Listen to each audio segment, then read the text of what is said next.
તો જય માતાજી મિત્રોને ને જય દ્વારકાધીશ. તો બસ સવારમાં જો આપણે ગેરેજ બાજુ નીકળી ગયા ગેરેજ ખોલવા. અત્યારે તો તહેવાર પછી મંદિરનો માહોલ હે. જો હાવ નવરા નિરાતે હે ને ગેરેજ બેરેજ ખોલ નાખ્યું અને નવરા બેસી જો હમણાં ટાટિયા ઉપર ટાટિયો ચડાવીને. ત્યાં પછી હે ને થોડીક વાર થાય ને તો એક ગાડી સીધી રામભાઈની આવી ગઈ. એના કંઈક ફેફસા કિડની ખરાબ થઈ ગયા હતા. તો હમણાં હે ને કિડની ફેફસા હમણાં ખોલી જ નાખશે. પછી મારા બીજા ફોનમાં સીધું એને મેં માર્કેટ ખોલ્યું કે હું આમાં 10-15 કરોડ નાખ્યા જેવા નથી ને આજ તો નાખી દે. એટલે આપણે નાખતા નથી પણ ચેક કરતા રહેતા હોય હું માહોલે શીખી ધીરે ધીરે શેર બજારનો. પછી શેર બજારનું જોઈને ડાયરેક્ટ ને ચા આવી ગયો. તો ચા પાણી પીતા મસ્ત મજાના ને ગાડીના જો ફેફસા કિડની ખોલી નાખ્યા આપણે.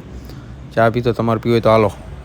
હા પછી ગાડી એને પેટી પેક કરી નાખી. પછી રાણાભાઈ ગઢવી જો ગોપાલનો ડબ્બો લઈને આવી ગયા. એ ઘડીક વાર જો ટાટિયા ઉપર ટાટિયા ચડાવીને આરામ કરે મસ્ત મજાના. પછી તો બહુ જાજો વિડીયો બનાવી ના આવ્યો. તો આ સીધી હે ને